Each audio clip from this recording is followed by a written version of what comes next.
जय श्री राम। बहुत बहुत स्वागत है आप सभी का एक बार फिर से आपके ही अपने YouTube चैनल पर। मैं पंडित आशीष शर्मा। आज हम बात करेंगे केतु की सीरीज को और आगे बढ़ाते हुए। अभी तक हमने लगन से लेकर 7वें घर तक केतु कैसे फल देते हैं उसके बारे में चर्चा की। आज हम बताएंगे 8वें भाव में केतु के फल। अष्टम भाव और केतु, मेलेफिक भाव और मेलेफिक प्लेनेट, अशुभ भाव और एक अशुभ ग्रह। इसका मतलब है कि भाई ये चिंता का विषय तो है कि एक तो 6, 8, 12 भाव जिनको त्रिक भाव कहते हैं। 8वें भाव को हम ज्योतिष शास्त्र में आयु और मृत्यु से भी जोड़ते हैं, और वहां पर एक अशुभ ग्रह बैठ गया है केतु। तो वो केतु आपको ओवरऑल कैसे फल देगा, या जब केतु की दशा आपके जीवन में आएगी तो वो आपको कैसा फल देगी, इसके बारे में हम चर्चा करने वाले हैं कि अगर आपके घर में परिवार में किसी के में भी 8th हाउस में केतु है तो ये वीडियो आपको हेल्प कर सकता है। अब 8वां भाव ज्योतिष शास्त्र में बहुत सारी चीजों को लिए जाना जाता है, और केतु का अपना एक कारकत्व है। वीडियो को और आगे बढ़ाने से पहले अगर आप मेरे चैनल पर पहली बार आए हैं, आपको वीडियो पसंद आता है तो लाइक कीजिए, सब्सक्राइब कीजिए। कुंडली दिखाना चाहते हैं तो स्क्रीन पर दिए गए नंबर है, उस पर आप कॉन्टेक्ट कर सकते हैं पेड कंसल्टेशन के साथ। आइए, 8वां भाव जिसको ज्योतिष शास्त्र में एक रहस्य का भाव, एक रिसर्च और शोध का भाव, तो तंत्र मंत्र, तांत्रिक स्थितियां, अकल्ट साइंस, ज्योतिष, गोपनीय विचार, गोपनीयता, खजाना, छुपी हुई चीजें, अड़चन, दुविधाएं और परेशानी, अचानक होने वाली घटनाएं, ये सब 8th हाउस में मिलती है।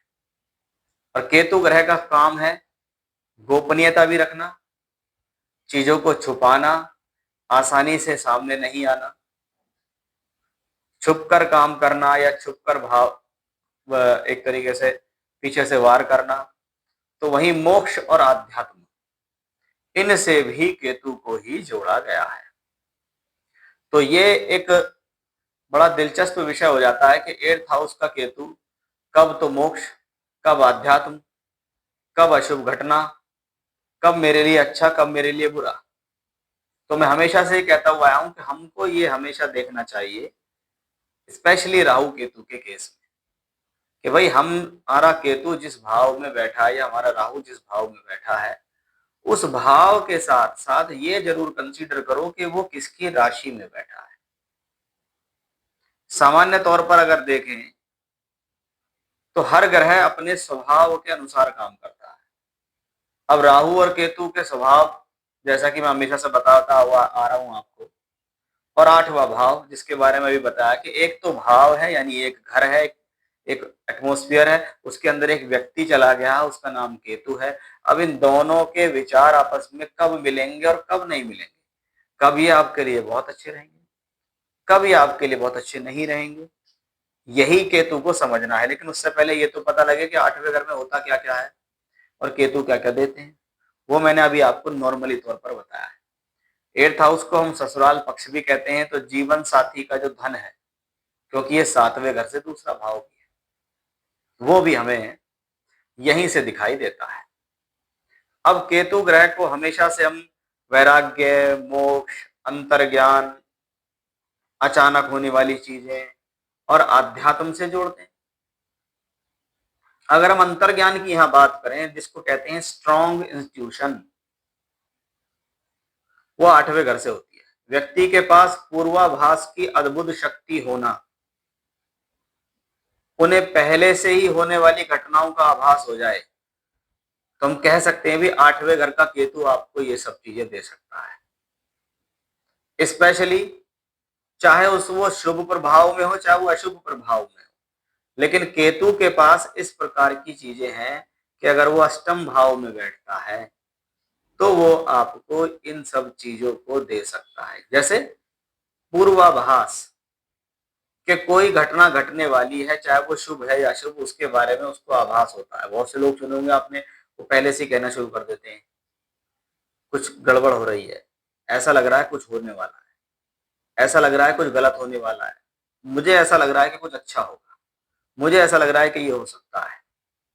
वो 8th हाउस में। अब अगर अशुभ घटना है तो अशुभ प्रभाव और शुभ घटना है तो शुभ प्रभाव, लेकिन कुछ होने वाला है इसका पूर्वाभास केतु देते हैं। अगर हम आध्यात्म के हिसाब से सोचें तो तंत्र मंत्र ज्योतिष योग गुप्त विद्याओं में गहरी रुचि होना, यह 8वें घर से आता है। 8वें घर में अगर गहराई की राशि हो, स्पेशली 4, 8 और 12 नंबर की जो राशि होती है गहराई की राशि या जलता दो राशि होती है। अगर केतु 4 नंबर, 8 नंबर और 12 नंबर में अष्टम भाव में बैठा है, इनके ऊपर सूर्य और गुरु जैसे ग्रहों का प्रभाव भी है, चाहे उसके साथ हो चाहे उसको देखते हो, तो हम कह सकते हैं ऐसे व्यक्ति का तंत्र मंत्र ज्योतिष अध्ययन वेद वेदांग गहरी विद्याओं में रुचि बढ़ जाती है। ऐसे क्षेत्रों से जुड़कर वो काम करता है। अगर केतु यहाँ पर शुभ प्रभाव में है, स्पेशली दूसरे घर और 11वें घर और 5वें घर 9वें घर के स्वामियों का संबंध उससे हो रहा है, तो वसीयत बीमा या गुप्त स्रोतों से अचानक धन की प्राप्ति होना, ऐसा केतु आपको दे सकता है। अगर ऐसे कॉम्बिनेशन में देखें तो निर्भीकता भी आती है। ऐसे लोग जीवन मरण के रहस्यों से डरते नहीं है, साहसी होते हैं। यह भी 8th हाउस का केतु कह सकता है। अगर इसके कुछ नकारात्मक विचारों में बात करें तो अगर केतु अष्टम भाव में अशुभ ग्रह की राशि में बैठकर अशुभ ग्रह द्वारा दृष्ट हो, जैसे मंगल की मेष राशि, शनि की राशि, सूर्य की राशि या अशुभ ग्रहों के प्रभाव पे हो, तो ऐसा केतु गुप्त रोग, सर्जरी, हड्डियों में चोट, पैरों की समस्या, पिंडली से संबंधित रोग देने में सक्षम है। केतु 8वें भाव में हो तो दुर्घटना का भय होता है। अगर केतु अष्टम भाव में अशुभ प्रभाव में हो तो दुर्घटना का भय होता है। ऐसे लोगों को वाहन चलाने में सावधानी रखनी चाहिए, क्योंकि केतु विष का कारक भी है, तो सांप बिच्छू आदि ऐसे लोगों को काट सकते हैं, डस सकते हैं। 8वें घर में केतु बैठा हुआ है और कुंडली में चंद्रमा भी पीड़ित है, ये ध्यान रखिएगा। 8वें घर में केतु और चंद्रमा पीड़ित हो तो बिना कारण का डर, अकेलेपन की भावना या फोबिया जिसको हम कहते हैं, ऐसे लोगों में देखा जाता है। अष्टम भाव में केतु शुभ प्रभाव में हो तो ससुराल पक्ष से भी बढ़िया धन, पत्नी भी धन कमाने वाली होती है। और अष्टम भाव में केतु अशुभ प्रभाव में हो तो अच्छी ससुराल नहीं मिलती, विवाह में विलंब होता है, पत्नी की तरफ से भी धन नहीं मिलता, यानी जो चीज वो सोचता है वो उसको नहीं मिलता। जीवन में करियर के तौर पर देखें तो 8th हाउस का केतु डॉक्टर, सर्जन, जासूस, शोधकर्ता या ज्योतिष के रूप में सफलता देता है। अब इसमें भी यही बात है कि अगर वो केतु शुभ प्रभाव में है तो ही देगा। मैं हमेशा से कहता हूं कि कौन भाव में कौन सी राशि है उसको देखो। जिस राशि में है अगर वो ग्रह अच्छी स्थिति में है तो हम प्लेनेट को अच्छा मानेंगे, और अगर केतु जिस भाव में है वो प्लेनेट अच्छी स्थितियों में नहीं है तो वो प्लेनेट आपको अच्छा दे नहीं पाएगा। अगर हमने कहा मान ली केतु 8वें घर में है, मंगल की राशि में है और मंगल स्वस्थ है, कुंडली में अच्छा है, या बुध की राशि में बुध अच्छा है, गुरु की राशि में गुरु अच्छा है, या शनि की राशि में शनि अच्छा है, तो ऐसे व्यक्ति अपने करियर में अगर डॉक्टर का, कोई सर्जन का, कोई जासूस, शोधकर्ता या ज्योतिष, कर्मकांड, तंत्र का कोई रोल अपने जीवन में रखते हैं तो उससे वो अपना करियर बना सकते हैं या उससे वो अपने धन आगमन के साधन बन सकते हैं।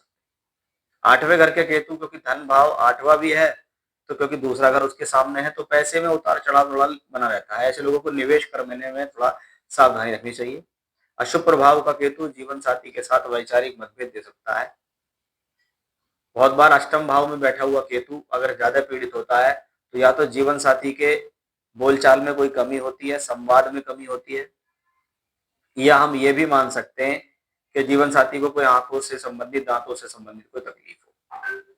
इस प्रकार का केतु आपकी कुंडली में हो तो आप उसे अवश्य चेक करें, जैसा मैंने आपको बताया कि वो केतु का वर्क क्या आपको कैसा दे सकता है।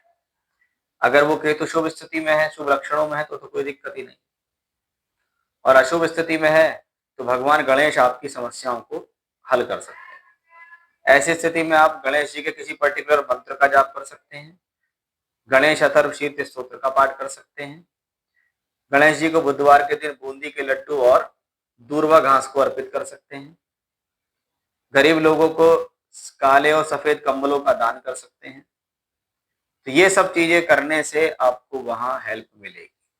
तो अगर आपके घर परिवार किसी के में भी केतु 8th हाउस में बैठा हुआ है, तो आप उसके जीवन में वो सब चीजें देख सकते हैं जो आज मैंने आपको बताई हैं। क्या तो उनकी लाइफ में ऐसा चल रहा है ओवरऑल, या फिर जब उसकी दशा आएगी तो आपको ऐसे परिणाम प्राप्त होते हैं। तो ये था मेरा आज का विषय कि केतु अगर किसी की पत्रिका के 8वें घर में बैठा हुआ हो तो वो आपको कैसे फल दे सकता है। जय श्री राम।